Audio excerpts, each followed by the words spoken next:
Welcome to world of love stories. मैं हूं आपकी स्टोरी टेलर रू एंड आप सुन रहे हैं कॉन्ट्रैक्ट मैरिज एपिसोड 19। इसके प्रीवियस पार्ट में आपने सुना कि आकृति और अनाया जो है वो चले जाते हैं उनके हनीमून फेज के लिए, जो कि दादी की वजह से इन्हें जाना पड़ता है। मन दोनों का भी नहीं था। आकृति को होटल में पहुंचने के बाद कुछ देर स्टे करना पड़ता है और फिर वो शॉपिंग करना चाहती थी। वो अनाया से कहती है पर अनाया उसे मना कर देती है, इसलिए खुद आकृति अपनी शॉपिंग के लिए चली जाती है। अनाया भी उसके पीछे पीछे पहुंचती है और फिर उसे ढूंढती है। अब अनाया जो है वो आकृति से कहती है चलो, और ये लोग वॉकिंग डिस्टेंस पर जो मार्केट था वहाँ पहुँच जाते हैं। मार्केट में बहुत सारी शॉप्स थी और जो आकृति है उन्हें देखने लग जाती है। अब आगे सुनते हैं। आकृति जो है वो सबसे पहले एक क्लॉथ की शॉप होती है वहाँ जाती है। वहाँ जाने के बाद जो है different type of jacket, sweater, बहुत सारी चीज़ें थी वहाँ। वो चेक करने लगती है लेकिन उनमें से लेती कुछ भी नहीं। अनाया को आधा घंटे तक वहीं खड़ा रहना पड़ता है। अनाया कहती है आकृति तुम ले तो कुछ नहीं रही हो और तुमने कहा था कि तुम्हें शॉपिंग करनी है। तभी जो आकृति है वो कहती है हाँ तो क्या ऐसे ही खरीद लेते हैं, पहले 4 चीज़ें देखते हैं, पैसे पता करते हैं, फिर लेते हैं। तभी जो अनाया है वो कहती है ऐसा नहीं होता है, पहले पसंद करते हैं, पैसे देते हैं, बात खत्म। तभी जो आकृति है वो कहती है आप रईस लोगों की ना यही प्रॉब्लम है। हाँ माना आपके पास पैसे ज़्यादा हैं पर खर्च करने क्यों है। तभी अनाया जो है वो आकृति के पास आती है, उसके बहुत पास आकर कहती है हेलो, पैसे ज़्यादा हैं रईस बोलकर देखिए मेरी इंसल्ट मत करिए। मैंने भी पैसे मेहनत से ही कमाए हैं, ये सब फ्री में नहीं आया है, कोई विरासत में नहीं मिल गया था मुझे ये सब। तभी जो आकृति है वो चुप हो जाती है और उसकी तरफ देखती है और कहती है सॉरी। अब अनाया को लगता है कि शायद उसने ज़्यादा ही गुस्से में बोल दिया, उसे ऐसा नहीं करना चाहिए था। तभी अनाया जो है वो इधर उधर देखने लगती है। वहाँ एक झुमके की शॉप थी, वो वहाँ पर जाती है और वहाँ जाकर खड़ी हो जाती है। अब जो आकृति है वो यहीं दूर से अनाया को देख रही थी। आकृति अनाया से कहती है आपको वहाँ क्या करना है, और वो अपने वो शॉप को छोड़कर अनाया के पास जाती है और कहती है आपको झुमके लेने हैं, आपको पहनने हैं। तो अनाया कहती है क्यों, मैं पहन नहीं सकती। तभी जो आकृति है वो कहती है मुझे क्या, पहनिए। और जो अनाया है वो 2 झुमके लेती है। आकृति कहती ये अपने लिए। अनाया कहती है हाँ मेरे लिए, आपको इससे क्या प्रॉब्लम है। आकृति कहती है मुझे क्या प्रॉब्लम, आपकी पसंद, आपके झुमके, मुझे क्या करना है। और अनाया जो है वो वहाँ से आकृति को हंसकर जाने देती है। आकृति वहाँ से दूसरी शॉप पर जाती है और अपने लिए कुछ खरीदती है। खरीदने के बाद जो है शॉपकीपर कहता है मैम चेंज नहीं है। तभी आकृति कहती है 1 मिनट, और वो अनाया को कहती है अनाया। तो अनाया उसके पास आती है और कहती है हाँ। तो आकृति कहती है पैसे दीजिए। अनाया कहती है मैं क्यों दूँ, आप अपने पैसे दीजिए, आप अपनी शॉपिंग के लिए आई हैं, हम तो रईस लोग हैं ना। तभी आकृति कहती है आप क्या है। अनाया कहती है मैं इंसान हूँ। तभी आकृति कहती है नहीं, आप बंदर सी शक्ल में चूहे का दिल रख के शेर वाला एटीट्यूड दिखाती है। तभी जो अनाया वो कहती है व्हाट क्या कहा तुमने। तभी आकृति कहती है व्हाट मत करिए, पैसे दीजिए इनके। भैया कितने पैसे हुए। तो वो कहता है 320 रुपये। तभी जो अनाया है वो उसे अपने वॉलेट से पैसे निकाल कर देती है और कहती है कि रखो वॉलेट और कर लो अपनी शॉपिंग। और अनाया वहीं एक बेंच पर बैठ जाती है। आकृति जो है वो घूम घूम कर शॉपिंग कर रही थी। अब उसकी शॉपिंग में उसे 2 घंटे लग जाते हैं। वो सारे बैग लेकर आती है और अनाया के पास रख देती है और वहीं बेंच पर बैठ जाती है। अनाया कहती इतनी शॉपिंग। तभी जो आकृति है वो कहती है हाँ मेरे पैसे से किए, आपको क्या। तभी अनाया कहती तो तुम्हारे पैसे, मेरा वॉलेट लेकर गई थी ना। तो आकृति कहती है हाँ लेकर तो गई थी पर वो चल नहीं रहा। अनाया कहती है वो चल नहीं रहा, ऐसे कैसे। और वो उससे वॉलेट लेती है, स्वाइप करके देखती है तो उसका कार्ड सच में नहीं चल रहा था और जो कैश है वो आकृति ने ख़त्म कर दिया था, थोड़ा बहुत ही उसमें बचा था। तभी अनाया कहती है थक गई। आकृति कहती है भूख लगी है, मेरे लिए कुछ लेकर आइए ना। तो अनाया कहती है ओह आपने मुझे नौकर समझ रखा है। तभी जो आकृति है वो कहती है लेकर आइए। तो अनाया जो है वो उठती है और कहती है यहीं बैठना, कहीं जाना मत। आकृति कहती है ठीक है। अब जो अनाया है वो वहाँ से चली जाती है आकृति के लिए कुछ खाने लेने के लिए। यहाँ तो कपड़े और इन सब चीज़ों की शॉप थी, खाने की शॉप जो है वो थोड़ा दूर थी। अनाया वहाँ जाती है और आकृति यहाँ बैठी हुई थी। तभी आकृति का फ़ोन रिंग करता है आकृति कॉल पिक नहीं करती तो फ़ोन बार बार रिंग करता है। आकृति जो है उस अननोन नंबर को भी ब्लॉक कर देती है। उसे लगता है कि हो ना हो समीर है। अब आकृति जो है वो शांत बैठी हुई थी, तभी उसे पीछे से एक वॉइस आती है, मुझे लगा कॉल नहीं उठा रही हो तो मैं ही आ जाता हूँ। और वो जो है टर्न करके देखती है तो वहाँ पर सच में समीर था। आकृति उसे देखती है और कहती है कि क्या तुम यहाँ क्या कर रहे हो? तुमसे कहा है ना मेरी लाइफ से दूर रहो। तो तभी जो समीर है वो बहुत इनोसेंट एक्ट करता है और कहता है, आकृति तुम मुझसे अब तक नाराज हो? देखो मैं तुम्हें मनाने के लिए यहाँ तक आया हूँ और तुम तो जानती हो कि हम मिडिल क्लास पर्सन है, हमारी एक एवरेज सैलरी होती है और तुम मेरे घर की सारी कंडीशन जानती हो, लेकिन फिर भी मैं तुम्हारे लिए यहाँ तक आया हूँ। तभी जो आकृति है वो कहती है, हाँ पर मैं तुमसे बात नहीं करना चाहती। अब जो समीर है बहुत बहुत ज़्यादा इनोसेंट वे में बोलता है, आकृति प्लीज़ मुझे माफ़ कर दो, मैं तुम्हारे पापा की बहुत रिस्पेक्ट करता हूँ। उस दिन था मैं बहुत गुस्से में क्योंकि हमारी बात नहीं हो पा रही थी। प्लीज़ ट्राई टू अंडरस्टैंड, मैं तुम्हारी बहुत फिक्र करता हूँ, बहुत रिस्पेक्ट करता हूँ और मैं सिर्फ मुझसे ब्रेकअप करके तुमने शादी कर ली, तुम ऐसे कैसे कर सकती हो? यहाँ समीर जो है वो क्यों वापस आया था ये तो समीर ही जानता है। और आकृति क्यों समीर को इतना प्यार करती है। यहाँ आकृति जो है वो समीर को तो नहीं भुला पाई थी। जैसे तैसे वो अनाया के नेचर में उसके साथ रहने की कोशिश कर रही थी क्योंकि उसे 6 महीने तक ये रिश्ता निभाना था।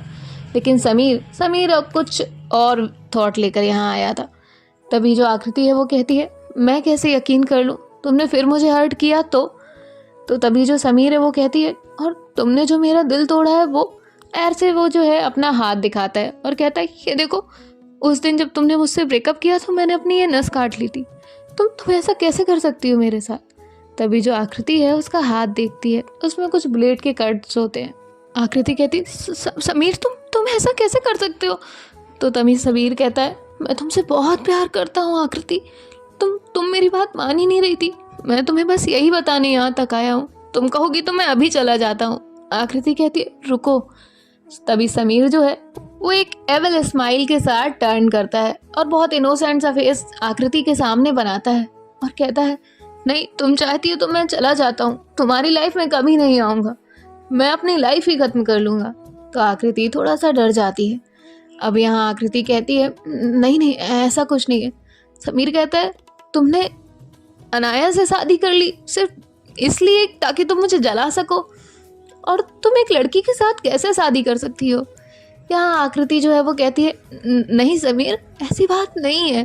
समीर कहता है, तुमने मुझे चीट किया है, तुमने मुझे धोखा दिया है, तुम ना जिस दिन से ऑफिस गई थी ना उसी दिन से अनाया को लाइक करने लगी और फिर तुमने मुझे चीट किया, राइट ना आकृति, यही बात है ना? आकृति कहती है, नो समीर ऐसा नहीं है। तभी समीर कहता है, तो फिर तुमने मुझे इग्नोर करना चालू कर दिया और फिर सारा ब्लेम मुझ पर ही डाल दिया और मुझे ब्रेकअप में बोल दिया कि ब्रेकअप करना है, राइट ना, यही किया है ना तुमने? तो तभी आकृति कहती है, नो समीर ऐसा नहीं है, मेरी मजबूरी थी। समीर कहता है, नहीं कोई मजबूरी नहीं थी, तुम तो मुझे सारी बातें बताती थी, फिर तुमने अपनी मजबूरी क्यों नहीं बताई? अब यहाँ आकृति जो है वो सोचने लगती है कि ऐसा तो उसने कुछ किया ही नहीं है, और यहाँ समीर पूरा ब्लेम आकृति पर डाल देता है। ऐसा कभी कभी होता है कि सामने वाला इंसान अपनी गलती तो नहीं मानता लेकिन दूसरे पर्सन को ब्लेम करता है, जिस वजह से उसे गिल्ट फील हो और उस गिल्ट में वो उसका साथ देने लगता है। और एग्जैक्टली यही आकृति के साथ हो रहा था और ऐसा होता है। सो आगे सुनिए। तभी आकृति कहती है, पर समीर ऐसा नहीं है। समीर कहता है, आई हेट यू आकृति, तुम ऐसा कैसे कर सकती हो, मैं तो तुम्हें कितनी अच्छी लड़की मानता था। तभी यहाँ समीर जो है वो देखता है कि अनाया आ रही है। समीर उसे एक एड्रेस पकड़ाता है और कहता है, कल मुझे 4 बजे यहाँ मिलने आ जाना, मैं तुम्हारा इंतज़ार करूँगा, और अगर तुम दे सकती हो तो ये हमारी कल आखिरी मुलाकात होगी, वरना हम तुमसे कभी बात नहीं करेंगे। और इतना बोलकर समीर वहाँ से चला जाता है। यहाँ आकृति जो है वो उसकी आंखों में आंसू आ जाते हैं। वो सोचती है, पर इसमें मेरी गलती क्या है, मैंने तो ऐसा कुछ नहीं किया। और वो अब खुद को गिल्ट में रखने लगती है और उसे अनाया आती हुई दिखती है। वो अपने आंसू पोंछती है और वहाँ चुपचाप बैठ जाती है। तभी अनाया आती है और कहती है, ये लो। तो आकृति देखती है कि वो एक आलू टिक्की होती है। तो अनाया कहती है, क्या तुम्हें पसंद नहीं आई? तो आकृति जो है वो उसकी तरफ देखती है और कहती है, नहीं। अनाया कहती, तो फिर खाओ, अभी तुम भूख भूख चिल्ला रही थी, अब तुम्हें भूख नहीं लगी है? तुम्हें ना मुझे तंग करना ही होता है। तो आकृति जो है उसके हाथ में वो चाट पकड़ाती है और कहती है, इसे पकड़िए और मुझे एहसान जताने की कोई ज़रूरत नहीं है, समझिए आपने मुझे खरीद नहीं लिया है। मैंने सिर्फ एक कॉन्ट्रैक्ट साइन किया है और वो भी सिर्फ आपकी दादी के लिए, ना कि आपके लिए। ओके। और इसके बाद जो है वो अपने बैग वहाँ से उठाती है और होटल की तरफ चली जाती है। यहाँ जो अनाया है वो जस्ट शॉक्ड होती है, इसे हुआ क्या अचानक से। लेकिन उसे कुछ समझ नहीं आ रहा था। उसने तो समीर को वहाँ देखा ही नहीं था, ना ही उसे इस बात का कोई अंदाजा था। समीर के बारे में वो दूर थी क्योंकि वो आकृति का पर्सनल मैटर था। लेकिन अब जब आकृति उसकी रिस्पॉन्सिबिलिटी है 6 महीने तक, तो ये उसका अब और ज़्यादा पर्सनल मैटर नहीं रह रहा था। अब जो आकृति है वो तो वहाँ से होटल रूम में चली जाती है। यहाँ जो अनाया है वो चाट का क्या करती, वो किसी एक छोटे बच्चे को दे देती है, जिसके बाद वो भी वहाँ से होटल रूम की तरफ आने लगती है। तभी उसे कॉल आता है सिया का। अनाया कॉल रिसीव करती है और कॉल रिसीव करते ही कहती है, हेलो। तो सिया कहती है, अनाया क्या हुआ तुझे? तेरी आवाज़ कुछ बदली बदली क्यों लग रही है? तभी जो अनाया है वो कहती है, नहीं कुछ नहीं, रूम की तरफ जा रही थी, बोलो। तभी सिया कहती है, अच्छा भाभी है साथ में इसलिए ऐसे बोल रही है। तभी अनाया कहती है, सिया जस्ट शट अप, ये भाभी भाभी बोलना ना उसे बंद कर, it's just a deal, okay. Siya कहती है, अनाया तुझे हुआ क्या है? कोई बात है क्या? तेरी आर्ग्यूमेंट हुई क्या आकृति के साथ? अरे छोटे मोटे झगड़े तो होते रहते हैं। अनाया कहती है, मैं तुझे बाद में कॉल करती हूँ। ये बोलकर अनाया कॉल कट कर देती है। अब अनाया जो है वो यहाँ से अपने रूम में जाती है। रूम में जाने के बाद जो है देखती है कि आकृति बेड पर बैठी हुई है। अनाया उससे कुछ नहीं पूछती, कुछ भी नहीं कहती और अपना लैपटॉप लेकर बैठ जाती है। अनाया का मूड भी बहुत ख़राब था। पहली बात तो उसने कभी किसी के इतने टेंट्रम्स सहे नहीं थे, और जब वो आकृति के सह रही थी वो भी खुशी खुशी, तो आकृति के ये अलग नखरे चालू हो गए थे जो कि उसे समझ भी नहीं आ रहे थे कि आकृति ये कर क्यों रही है, ये किस बात का गुस्सा है। वो तो जस्ट थोड़ी दूर उसके लिए ही खाना लेने गई थी। अनाया समझ नहीं पा रही थी कि हुआ क्या है। तभी जो अनाया है वो उठती है, टाइम देखती है तो इनके डिनर का टाइम हो चुका था। और जैसा कि इन दोनों ने लंच नहीं किया था आकर, तो ये दोनों भी जो है भूखे थे। अब अनाया जो है वो आकृति के पास जाती है, मेन्यू रखती है और कहती है, ये यहाँ का मेन्यू है, बता दीजिए आपको क्या खाना है, मैं ऑर्डर कर देती हूँ। आकृति उसकी तरफ देखती है और कहती है, मुझे कुछ नहीं खाना है। अनाया कहती है, देखिए आकृति, आप यहाँ मेरे साथ आई हैं, 4-5 दिन रहेंगी, फिर हम घर चले जाएंगे, और आप मेरे लिए नहीं कर रही हैं ये मुझे पता है। सो प्लीज़, मुझे ये कोई ड्रामा पसंद नहीं है। अब यहाँ अनाया जो है वो स्ट्रिक्ट हो जाती है। तभी आकृति कहती है, आपको जो ऑर्डर करना है कर दीजिए, मैं भी वही खा लूँगी। अनाया कहती है, ओके। और अनाया जो है वो अपनी चॉइस का जो डिनर है वो मंगाती है। अब थोड़ी देर बाद इनका डिनर आ जाता है और जो है अनाया आकृति के साथ डिनर करने के लिए बैठ जाती है। यहाँ अनाया और आकृति डिनर कर रहे थे। आकृति के मन में एक तूफान उठ रहा था, वो सारी चीज़ों के बारे में सोच रही थी। अनाया जो है वो आकृति से कहती है, आप कुछ परेशान हैं? आकृति कहती है, नहीं। अनाया कहती है, आपको आपके पापा की याद आ रही है? आकृति कहती है, नहीं। अनाया कहती है, तो फिर आप क्यों गुस्सा कर रही हैं? कोई तो रीज़न होता है ना आपके गुस्से के पीछे, आज क्या रीज़न है? तो आकृति जो है उसे कहने वाली थी समीर, लेकिन फिर वो चुप हो जाती है क्योंकि उस दिन उसने देखा था कि अनाया ने सिर्फ अपने गुस्से की वजह से समीर को जेल भिजवा दिया था। अनाया कहती है, ठीक है, कोई ज़बरदस्ती नहीं है, जब आप बताना चाहें तो बता दीजिए। और इसके बाद जो अनाया है वो वहाँ पर अपने काउच पर जाकर बैठ जाती है। अब काउच पर उसे अनकंफर्टेबल हो रहा था। उसके घर के काउच में और होटल के काउच में डिफरेंस था, और वो यहाँ सोना भी नहीं चाहती थी। तभी जो अनाया है वो आकृति के पास जाकर खड़ी हो जाती है। आकृति डिनर करने के बाद बैठी हुई थी। तभी आकृति कहती है, अब क्या है? अनाया कहती है, वो क्या मैं बेड पर लेट सकती हूँ? तो आकृति कहती है, क्यों? अनाया कहती है, मुझे बैक में पेन है। तो आकृति कहती है, ओके आप लेट जाइए, मैं अपने लिए दूसरा रूम बुक कर लेती हूँ। ऐसा कहकर वो बाहर जाने लगती है। तभी जो अनाया वो कहती है, आपको ज़रूरत नहीं है, मैं चली जाती हूँ। और ऐसे जो अनाया है वो भी बाहर जाने लगती है। तभी आकृति कहती है, इट्स ओके, मैं काउच पर लेट जाऊँगी। अनाया कहती है वो कंफर्टेबल नहीं है, उसमें बैक पेन हो रहा है। तो आकृति कहती है मुझे चलेगा, और आकृति अपना पिलो और ब्लैंकेट लेकर वहाँ लेट जाती है। अनाया भी बेड पर आकर लेट जाती है। अनाया को नींद बिल्कुल भी नहीं आ रही थी। यहाँ आकृति जो है वो अपनी आंखें बंद करके लेटी थी और सोच रही थी, क्या इन सब में उसकी गलती है? क्या उसे समीर से कहना चाहिए था? क्या समीर की हेल्प लेनी चाहिए थी?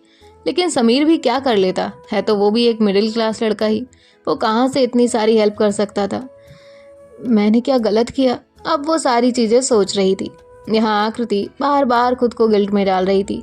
वहीं दूसरी तरफ अनाया परेशान थी कि उससे ऐसी क्या गुस्ताखी हुई जो आकृति उससे नाराज़ है। अब अनाया जो है वो उठती है। अनाया को थोड़ी सी उलझन होने लगती है। अनाया कॉल करती है रिसेप्शन में और अपने लिए ड्रिंक मंगाती है। थोड़ी देर में वहाँ वेटर आता है और वेटर जो है वो कुछ 2-4 बॉटल्स लेकर वहाँ आ जाता है। अनाया उसे थैंक यू बोलकर डोर क्लोज करती है, उन बॉटल्स को टेबल पर रखती है और खुद जो है एक ग्लास उठाती है और बैठ जाती है।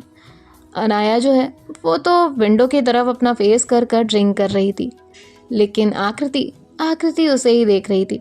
अनाया को लगता है कि आकृति सो चुकी है और ना ही उसने पूछा था ना चेक किया था।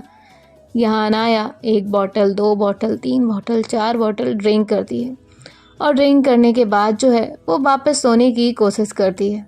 अब अनाया सोचती है, मैं ना दादी से जाकर कह दूंगी। ये सारी वर्ड से ही नफरत है मुझे क्यों बांध दिया है एक ऐसे बंधन में जहाँ मैं खुश हूँ ही नहीं।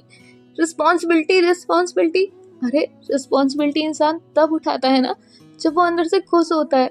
सिर्फ उसे क्यों निभाना है दादी जिसमें हम खुश हैं ही नहीं। मैंने आपकी खुशी के लिए सब कुछ कर लिया, भले ही ये सिर्फ 6 महीने के लिए है, लेकिन यहाँ 6 दिन नहीं हो रहे मेरे। और यहाँ अनाया जो है वो फ्रस्ट्रेट हो रही होती है। अब उसके बाद जो अनाया है वो फिर से रिसेप्शन पर कॉल करती है। अब एक सिगरेट का जो पैकेट है वो आ जाता है। अनाया रूम से बाहर चली जाती है ताकि आकृति को स्मेल ना आए, और फिर वो स्मोक करती है। स्मोक करने के बाद रूम में आती है। रूम में आने के बाद जो है अब बेड पर लेट जाती है और फिर थोड़ी देर बाद उसकी नींद लग जाती है। यहाँ आकृति ये सब देख रही थी कि ऐसा बिहेवियर, उसने ये बिहेवियर अनाया का फर्स्ट टाइम देखा था। उसने बाकी सारी चीज़ें, गुस्सा, सब कुछ देख लिया था इन कुछ दिनों में, उसका लड़ाई झगड़ा सारी चीज़ें, लेकिन ये बिहेवियर ये सबसे ज़्यादा अलग था। तभी जो आकृति है वो भी जैसे तैसे सोने की कोशिश करती है क्योंकि वो खुद भी अपनी वजह से परेशान थी। अब थोड़ी देर बाद जो अनाया है उसकी मॉर्निंग में नींद खुलती है। अनाया उठती है तो देखती है कि आकृति सो रही है। अनाया जाकर शावर लेती है और शावर लेने के बाद जो है रेडी होकर रूम से बाहर निकल जाती है और आकृति से कुछ भी नहीं कहती, ना ही आकृति का नंबर होता है उसके पास। यहाँ जो आकृति है उसकी नींद खुलती है तो देखती है कि अनाया वहाँ पर नहीं है। अनाया वहाँ से जा चुकी है। आकृति सब जगह ढूंढ लेती है और अनाया उसे कहीं नहीं मिलती। आकृति रेडी होती है और वो भी बाहर निकलती है, लेकिन अनाया वहाँ भी नहीं थी। अब जो आकृति है उसके पास दादी और सिया का नंबर था। वो सिया को कॉल करती है। तभी सिया जो है वो कॉल पिक करती है और कहती है, हाँ भाभी क्या हुआ? तभी जो आकृति है वो कहती है, वो अनाया नहीं मिल रही है, सुबह से नहीं है, अभी 11 बज रहे हैं मुझे उन्हें ढूंढते ढूंढते। तो सिया कहती है, व्हाट, आपका कोई झगड़ा हुआ, कुछ हुआ क्या? तो आकृति कहती है, नहीं ऐसा तो कुछ नहीं हुआ, बट थोड़ी सी अनबन हुई थी। तभी जो सिया है वो कहती है, ओके, मैं फ़ोन करती हूँ, अगर मेरा फ़ोन लग जाता है तो मैं आपको बता दूँगी, आप प्लीज़ परेशान मत होइएगा। आप एक काम करिए, आप होटल रूम में ही जाइए, आपका अकेले बाहर रहना सेफ़ नहीं है। तो आकृति कहती है ओके।